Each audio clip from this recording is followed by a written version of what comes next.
What's going on in Gaza is absolutely unbearable. We had a week ago, last week, the Commission of Inquiry, which came to its conclusion describing it as a genocide.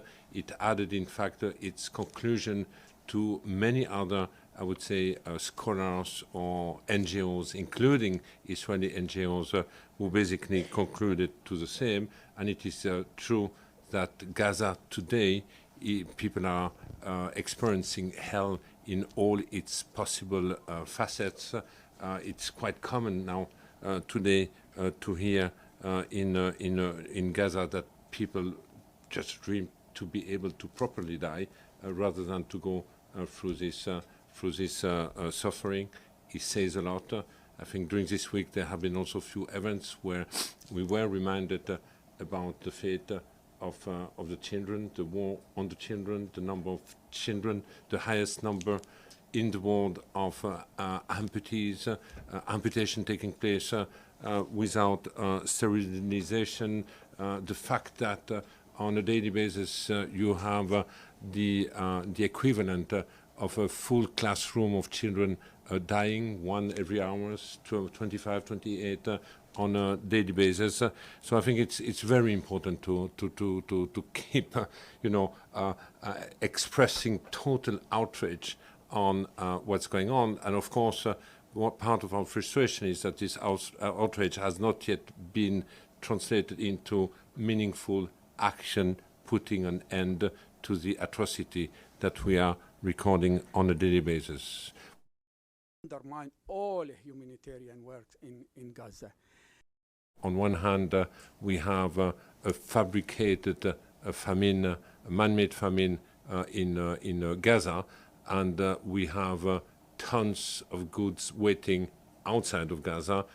Only UNRWA as an agency, we have available the equivalent of 3 months of food covering the need of the population. And collectively, we have shown during the last ceasefire that when there is a will, when obstacles are lifted, collectively we succeeded to reverse the tide and answer to the growing hunger in Gaza.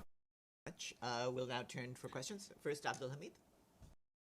Now that we restore the humanitarian response as it was at the time of the ceasefire, it's grotesque that it has been replaced by a system for which the main objective is to support, in fact, military and political objective. Here I refer to the Gaza Humanitarian Foundation. And last but not least, a strong call to the member state to safeguard the mandate of the agency. You know that last week the New York Declaration was endorsed.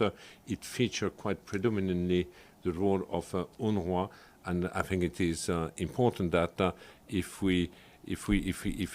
ultimately we want to get rid of the agency, it's important that we genuinely and truly invest in peace, because the only alternative to an agency like ours are functioning, empowered, capacitated future Palestinian institutions within a two-state solution. What would you say to President Netanyahu? Put an end to this hell. We need to put an end. He is, when we talk about a deliberate or man-made famine, that means it can be addressed through a political decision. Now, the political decision is right now in his hand, or in the hand of anyone who can influence this decision. But that's number one. We need to put an end to these atrocities. We need to put an end to this war. We need a ceasefire. We need the release of the hostages, but put an end. I remain convinced that, Gaza can end through a decision. It's not as complicated as it is when you are dealing with a famine in Sudan or in Somalia. You do not have all the element in your hand. But when it is as fabricated as it is in Gaza, only a political will, political decision can end this madness. Can you shed some light on Israel's attacks of UNRWA? More than 370 colleagues who have been killed. There might be even more because of the major military offensive taking place right now in Gaza. Do you feel less political pressure? We still have 12,000 staff. They are still on a daily basis and against all odds providing health services. Especially when it comes to opposition to UNRWA. Our staff basically share exactly the same plight than anyone else in Gaza. Our staff have been hungry. Our staff are constantly displaced. Our staff have lost a relative, have seen their children injured or killed. We had even staff who, while walking, fainted because they haven't eaten. And I believe that when the front workers, humanitarian front workers, start to be in this shape, it's also the beginning of the collapse of the broader humanitarian response. We are daily in contact with them. Communication, telecommunication still function.